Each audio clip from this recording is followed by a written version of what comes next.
That time of the week again, my friends. Hayden Balgavy alongside Trey Reid with Arkansas Game and Fish. What's up, my friend? Good to see you, sir. Good to be How's here. it going? Hey, we're ready to talk, man. Just finished up the youth turkey hunt. Wondering how it went, how the kiddos liked it, and I'm sure it was great. Great weekend last weekend. Yes. Of course, we had some chances of some weather. It was a little windy on Sunday, but I think overall conditions were fairly conducive, and Hayden, it was a fantastic hunt. Beautiful. 1,495. Okay, almost 1,500 birds. And we got time? 5 more?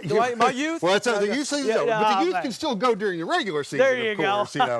But no, it was a great hunt for the kids. Of course, turkey is ages 6 to 15, just like deer, big game. There is a bottom end, age limit. So, but man, a really good hunt.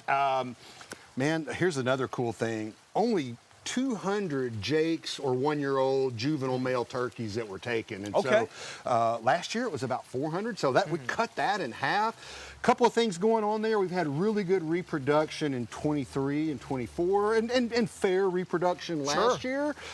So a lot more gobblers carryover, like those 2-3-year-old birds are like still that. around. Yeah, we like that. That bodes well for the adults who are not allowed to shoot jakes. And so, speaking of which, Monday is the final of our 3. We know we had staggered openers this year. Different zones. Zone 3 open first, then Zone 2, and now 1 and 1A will open Monday. Gotcha. So, get out there and enjoy turkey season because the kids sure did. And I love it. The other cool thing, Hayden, this shows a steady trend going up from 2018 when I think we had about 600 birds, 600 plus, taken during the youth hunt. We've more than doubled that now. And what's really cool, our turkey biologists like this, it's not a big spike. It's like kind of slow growth. We like that. And that's what you want to see, because if you have a big spike, you may be shooting too many, and then you'll see kind of declines afterwards. So we're really happy with the way things are going with turkeys, and good luck to everybody that's getting out in Zone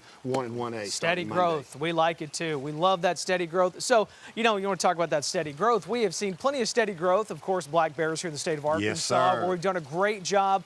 Honestly, I think it's the best job in the country of making sure that habitat for these black bears here in the state is protected and well done and everything in between. And now we got to talk about them, make sure we keep that going. That right. Hayden, it is one of the greatest wildlife management success stories in North American history. Unbelievable. Like, what Game and Fish did. We were once known as the Bear State after European settlement, and we put the hurt on the bears. Yeah, we hurt we the did. habitat. We cleared a lot of land, for timber, for I love the for history behind farming. it too. But it is. You read all about it. It is really neat. But the comeback is even greater. In 1927, when the legislature outlawed bear hunting in Arkansas, there were maybe 4 or 5 dozen bears in the lower White River, where the White hits the Mississippi and the Arkansas down there in southern Arkansas County. So, tough going for bears, but we brought them back, man. We went and got about 250 from Minnesota and Manitoba, Canada, stocked those in the 1960s in the Ozarks and Ouachitas, and now our population is booming. And so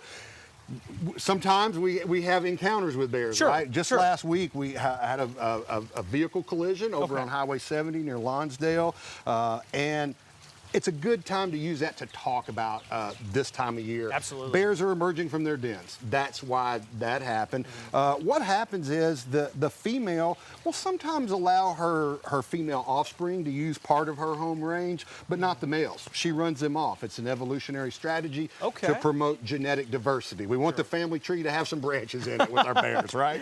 And so these bears strike out. We see a lot of nuisance complaints starting in April, May, and even into early June.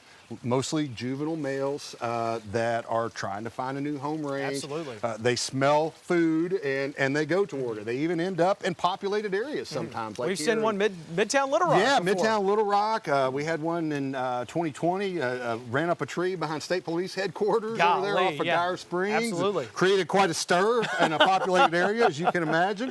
But here's the thing to remember, the things you can do to reduce conflict. If you live, even in West Little Rock or out, Ferndale, those western parts of Pulaski County, which is really close to the Ouachita National Forest, don't leave, trash cans out. Yes. Don't leave dog food, cat food, pet food, even bird food, can attract bears. That's the best way to go about it, too. And remember, all this great information, agfc.com. We're going to have more on thv11.com. And you're going to see this guy once again next week. See you, Hayden. Thank you, sir. We so appreciate care, it.